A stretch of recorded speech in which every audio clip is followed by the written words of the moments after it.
So hey guys, guess what? I can finally stop deleting any comments that mention Raine because they're finally getting introduced this episode. So yay! That's something I don't have to deal with anymore because my god, I'd been sitting on that since like April when that information first got leaked. I guess you could say that information definitely wasn't supposed to be out, and I just didn't say anything about it. Apparently people said that I was the one who let Raine's name slip, which is not true. I don't know where that rumor is coming from. Look at my videos, look at my tweets. I never mentioned them by name because I knew that information wasn't supposed to be out. But yeah, we're getting them this episode. So that's really exciting because they're connected to Ida's past some way. They're also the first non-binary character, I believe, at least canonically, in a Disney show, which is awesome. So yeah, I can't wait to learn more about them and like what their plan is to rebel against Belos and, you know, what that entails with Ida. Cause yeah, I hope they're being legit about this and this isn't some like huge plan that's like to double cross Ida, cause that would be heartbreaking. But yeah, super excited to meet them. We're gonna get some like Ida flashbacks, I think. I'm curious what Luce is gonna be doing this episode, cause at least from the promo, there's that one shot of her playing Grudge Me, so that's probably either gonna be in this episode or the next episode, cause I don't see it being in the last two. But we'll see, but yeah. Lots to look forward to this episode. Also, not much was shown with this episode, I feel, in terms of promos and trailers, so super excited about that. But, yeah, let's just get into it. Oh, look at Ida. Oh, there's a picture from Grab, too. Lady.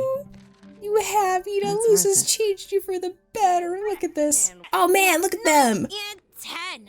All right, man, Luce getting those gains. First thing you're gonna do? I'm gonna ugly cry. Hard. Have you told Ida about your decision to leave? Ida's not gonna want them to leave. Oh King. no! Empty I guess I'm no nest! substitute for the real thing. Oh, Ida. Oh man, Ida! This is beautiful. Oh man, I also can't wait for Brad Breek's musical suite for this episode. Stupid curse. Is that a croc in there? Oh my god. Oh no, is like Ida's magic gonna... Whoa, what is... Oh no. Why is it like corrupting stuff around her? Because like it had the burning effect on it, like we saw in the trailer with Raine. Oh no. Oh no. I don't think they're gonna die. I don't think they'd like kill a character off in the one episode that they appear in. But this definitely isn't looking good. Ida's Requiem. Alright. Oh, there we go, Luce! And I can't believe Albert hasn't been off of the staff at all so far this season. Scooter Crane's retirement. Today's ceremony will confirm Raine Whispers that's why the Bard Coven leader changed. I was hoping they were gonna go over this.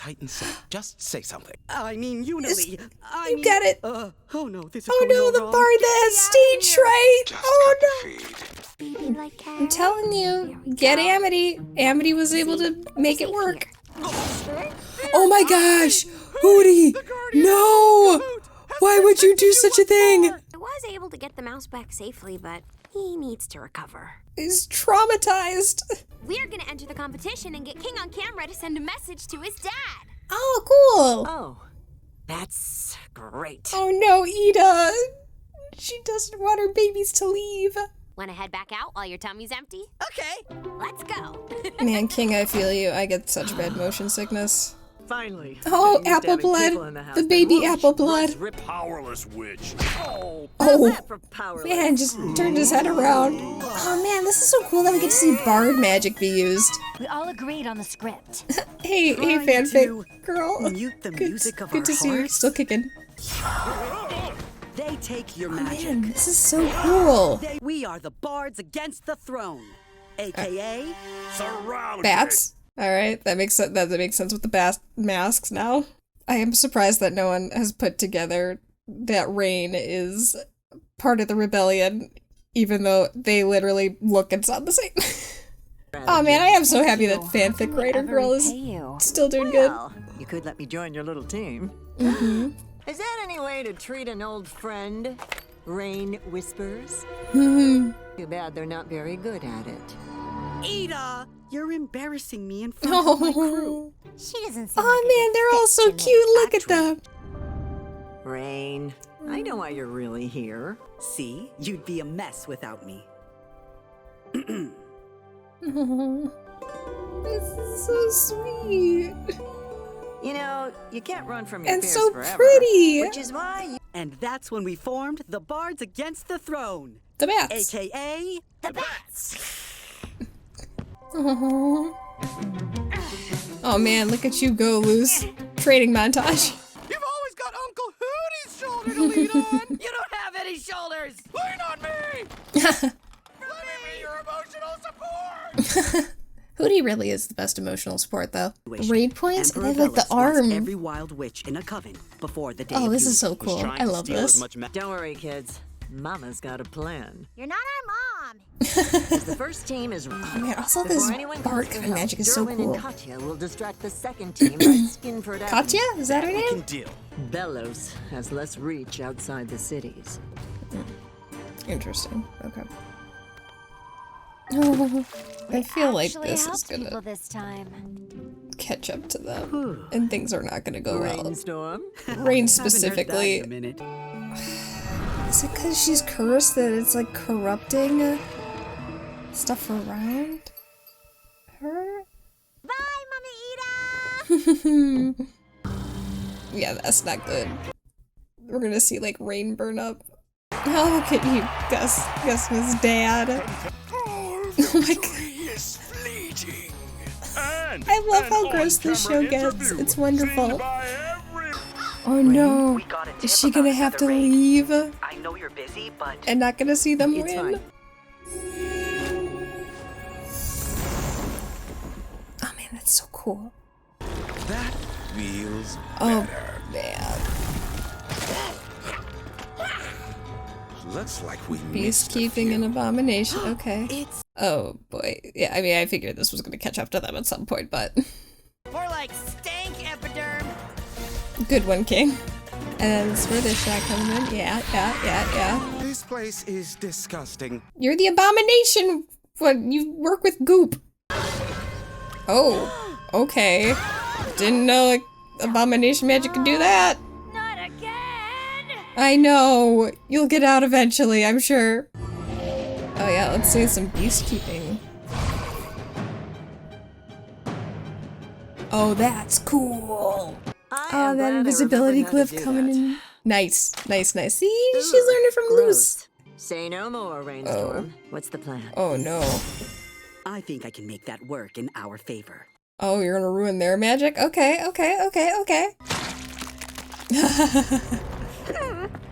Oh, uh-oh. Oh no. Oh, this is bad. But this is also really cool. Oh. They've got this. All good. Oh man, this is so cool. This is gonna be that shot from the trailer.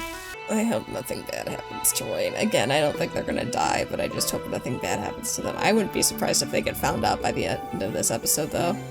Oh, this is so cool! Man, the animation this season has been wonderful. It's been so good. Oh no! Not the picture! Oh, it doesn't matter. They both have real families to return to. Oh, Don't give up so easily. They probably need you more than you realize. they do. Oh no. This is how Raine's gonna get found out. Oh god. Oh no. This is gonna be so bad. You know I can't stand an audience. No. This is not gonna go well for Raine. Ugh. I'm sure we'll see them again, but... Ugh. Nice. It's all about streaming. It is. Stream Owl House on Disney Plus, by the way, guys. Cheesy foods Oh, and look at conquering Willow kingdoms. with her Though I palace. haven't conquered any of my own yet. But maybe you have. Oh, and we can look compare at notes. them. I'd love to meet you. We could do parent-kid This is stuff. so Toss sweet. a ball. Oh my god. I live with Oh my god. favorite human and a Oh my crazy little god. witch. Okay, so not the Titan, but warrior of some kind? Okay? King Clawthorne. Surprise, Ida. Now we're connected for life, and there's nothing you can Took do her about it. last name? Is that? Oh my gosh, this is so Are sweet! you okay? Would Oh, you the shut that off? juxtaposition. We're supposed to be Oh, tormenting God. Raine. They know it's you. Yeah. Leaving so soon? I told you. And tell Alador he's a hack while you're at it. Oh. Emperor Belus Alright, was rather upset got some to learn beef that you had with a the blades, hand in the okay. recent war. Oh. The Emperor needs you alive and well for the Day of Unity. Oh But no. until then, night-night. Oh no. Oh no. Okay.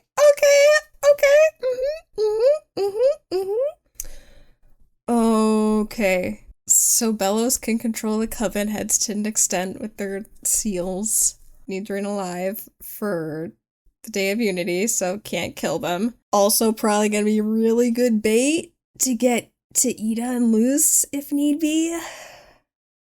Oh man, this was such like a character development heavy one. We've been getting like a lot of lore stuff, but it's nice to get like a very character development heavy one, especially with Ida, because we haven't really had one of those. But oh man, God, I keep saying it every week, but like man, I don't know how they're doing it this season. Every episode's just so good.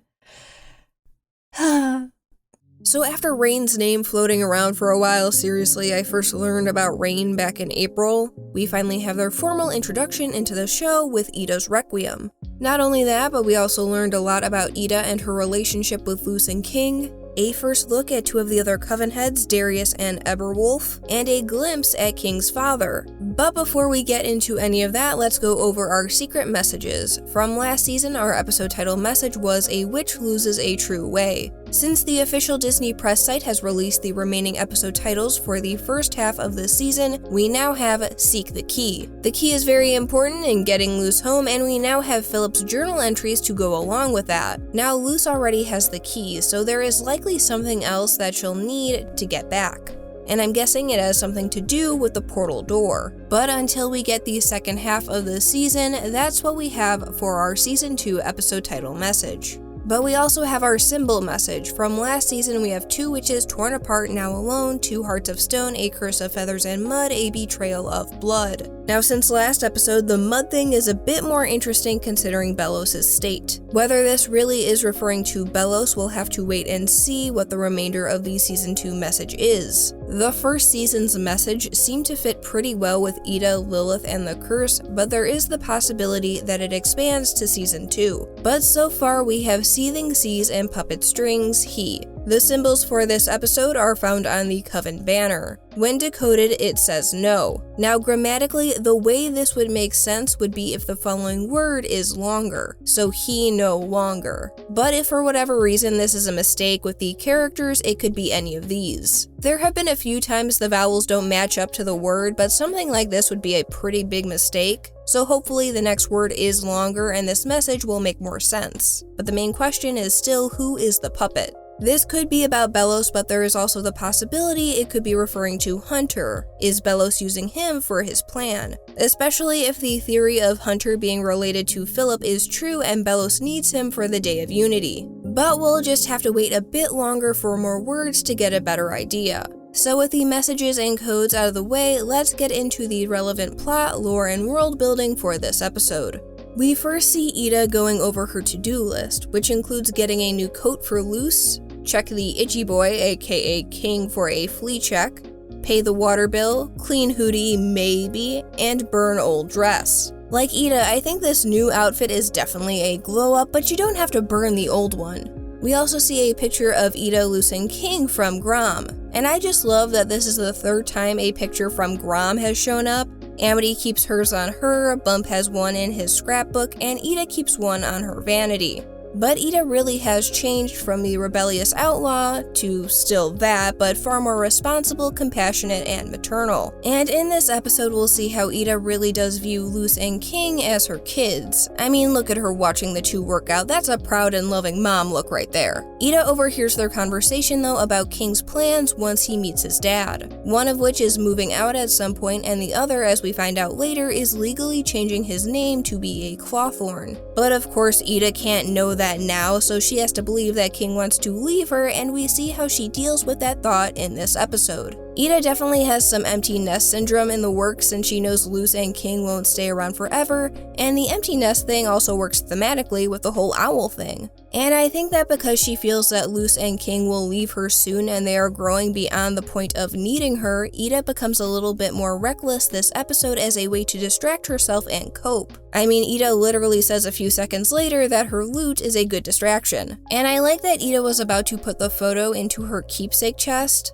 but once she sees the loot, she puts it back in her hair. This will have significance in the story later, but I like the symbolism that Ida wasn't completely ready to put that photo away and treat it as something from her past. Once Ida does start playing her lute, which by the way, yes, she can play a lute, the curse affects her magic and begins to corrupt objects around her. This will also be important later, but this was also just a good visual representation of what the curse does to magic. We've seen it before with Ida's gem as a visual indicator, but getting something else outside of that is a welcome addition. But while Luce and King are training for the Grand Prix, this brings us to Raine getting sworn in as the new Bard Coven leader, who is taking over for Scooter Crane, who is retiring. So thankfully this guy didn't die, but just retired. But here we get Raine's last name, Whispers, and we also learn that they have stage fright, which even as Ida points out is ironic that the Bard head has stage fright. Although Raine isn't the only one who is a bit ironic because as we see later, the Abomination Coven head, Darius, hates getting dirty. But after a bit of a mishap during training, Ida questions if Luce is thinking about staying longer, and you can tell that Ida is really hoping she'll say yes, but trying to play it off like she doesn't care.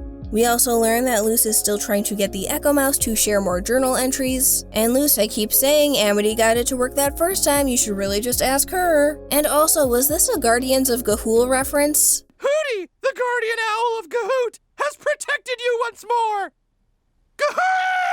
But Luce and King reveal that they are training for the Grand Prix to win first prize and get their message broadcast over the Isles to find King's dad. And just a small note, the principals of Hexside, Glandus, and St. Epiderm all wear similar robes and stoles and are also referred to as the Triad of Knowledge. Now Ida tries to be supportive of the plan, but also knows that it means it puts King one step closer to leaving her. And before he can say he is changing his name, Ida cuts him off.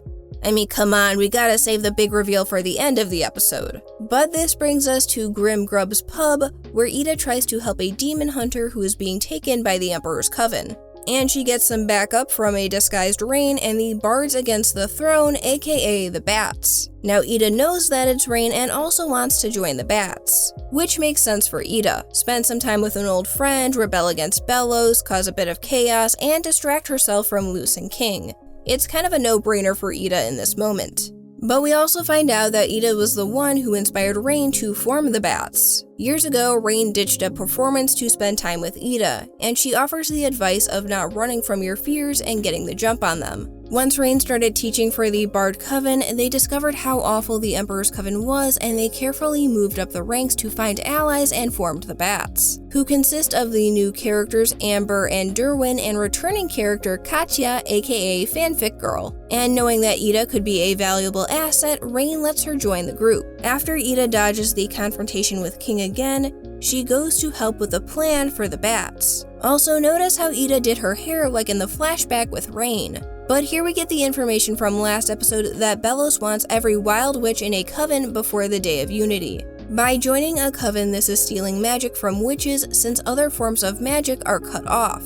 The Bats are now focusing on rescuing those who have been captured. Side note, I love that Ida still refers to herself as a mom considering the situation with Luce and King, and even though Amber is resistant at first, she eventually comes around to Ida as a mom later. But the plan is successful, and just really small bits of info, there are some streets named Haxon Road and Skinford Avenue, and apparently Bellows has less reach outside of the cities. This could have just been a small line, but maybe this will be more important later on in getting allies outside of Bonesborough. Back at the Bats base, we learn that Ida had a nickname Rainstorm for Raine, and that despite Raine's stage fright, they're just that talented that they became the head of the Bard Coven. This leads to Raine encouraging Ida to play her lute, and she begins to play Raine's Rhapsody. But her curse alters the magic again and jokingly says it's more like Ida's Requiem. Hey, would you look at that? It's the title of the episode. Back at the Glandus Prix, we see that the other principals have a squirrel and giraffe palisman, plus we see the return of Perry Porter.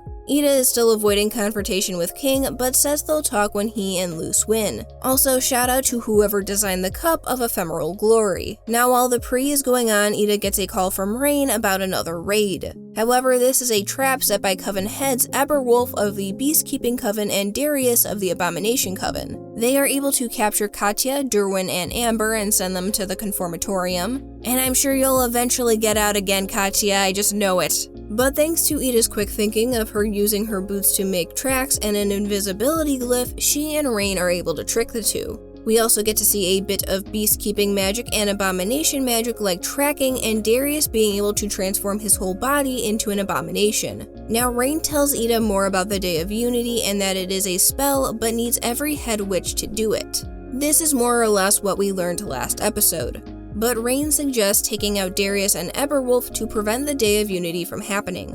To do this, they'll use Ida's curse magic to their advantage. And we get what is probably one of the most beautiful scenes in the show thus far. The animation combined with the music, and also that both Ida and Raine are ready to sacrifice themselves if it means stopping Bellows, gives us one of the most powerful scenes. And I'm continually blown away with how amazing the animation has been this season, and I can't wait to see what else is in store. But once Raine sees the picture that Ida kept, they are the ones that tell Ida to stop. Like we've seen this whole episode, Ida feels that she isn't a real parent and even says that Luce and King have real families to go back to. So to her, she feels that she doesn't matter and can justify her sacrificing herself because no one needs her anymore. But Raine uses Ida's words of not running from your fears and that Luce and King probably need Ida more than she realizes. Which is true. Though Luce and King are growing on their own, they still rely on Ida. Obviously, King thinks highly of her since he changes his name.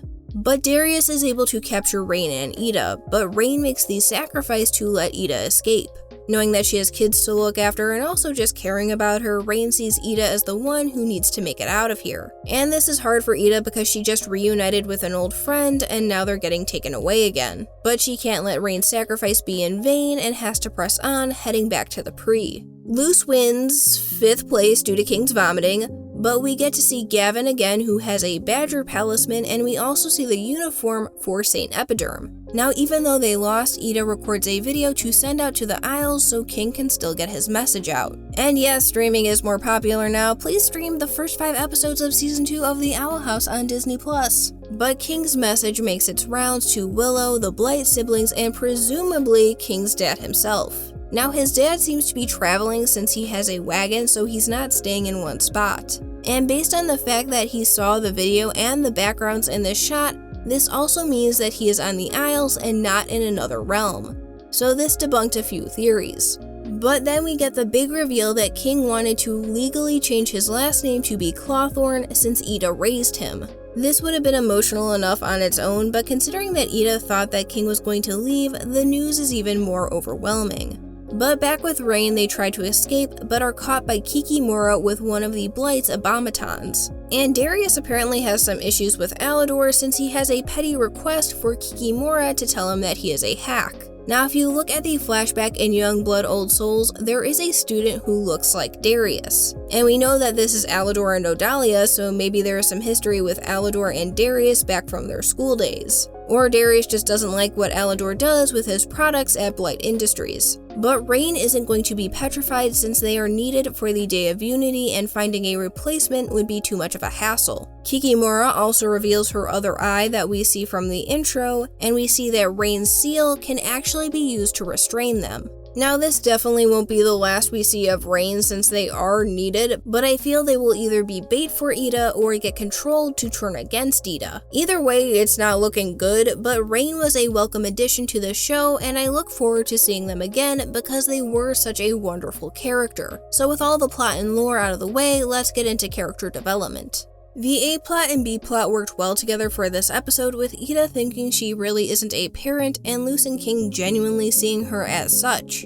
With Luce and King's plot, it's set up to make it seem like they are growing beyond needing Ida. Both of them talking about their parents and wanting to leave the Owl House, even planning to compete in the Grand Prix to send a message to King's dad. But by the end, it's shown that both Luce and King, but especially King, see Ida as a mother. Ida being the one that raised King and wanting to take her last name to show that. So no matter what, even if King is off with his dad away from Ida, he'll always be a Clawthorne. The dynamic of these two has definitely changed from the first episode to now. Especially with echoes of the past and Ida revealing she was basically the sole caretaker of King, I feel like King has a newfound appreciation for Ida and everything she has done for him.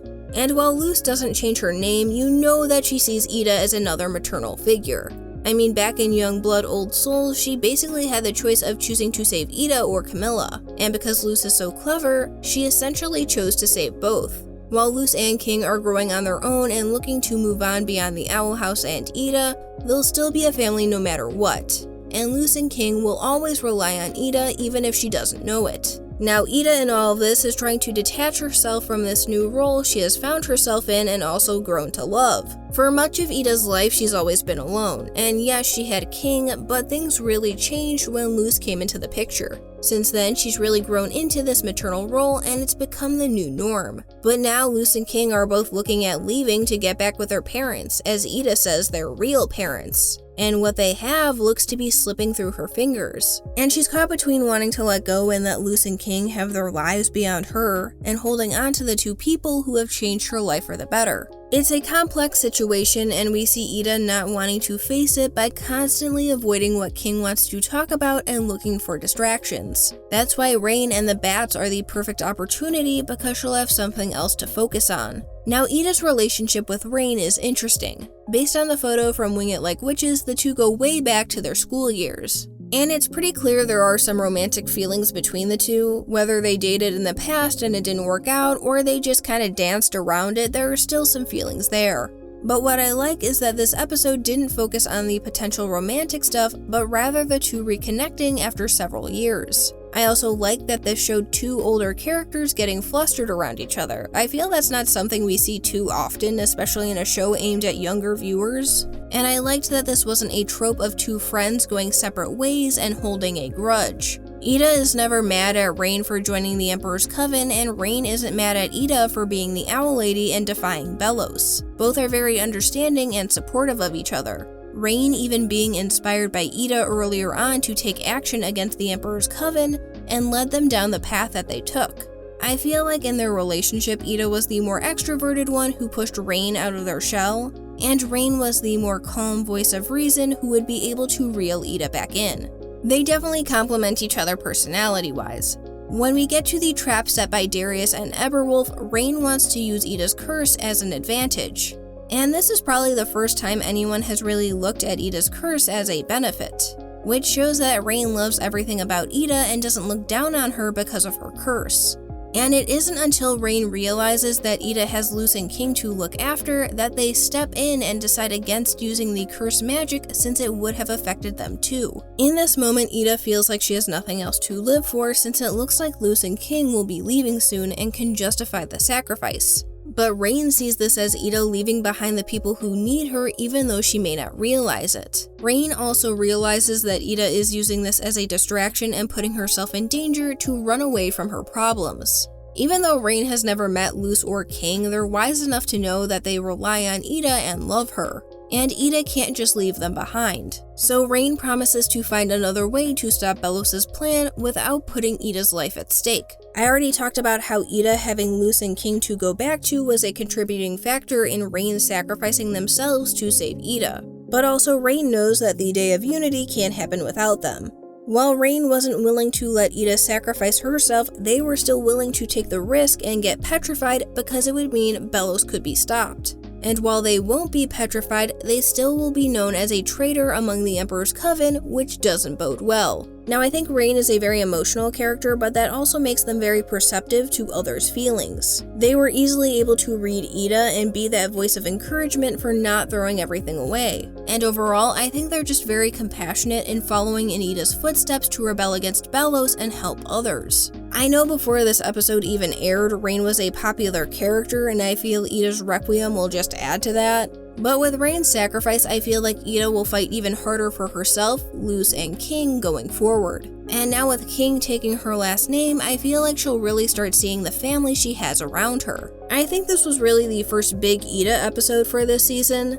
I mean, she didn't even appear in Through the Looking Glass Ruins and had a few scenes in Hunting Palisman, so an episode like this was inevitable. And it was a wonderful episode to explore more of Ida's character and her relationships with Luce, King, and Raine. The closed-off criminal now has loved ones around her and are making her life far more fulfilling than she could have imagined. And now with King legally changing his name, I think the whole mom thing will really set in for Ida, and I can't wait to see how she adapts to that, as well as her plan for helping Raine out in the future. But I feel that with this episode going forward, we are really more blind to what's in store for the show. Like, as much as I love trying to predict what's gonna happen, I also love not knowing what to expect. And I think Ida's Requiem was really our first big step into walking into the unknown for the show.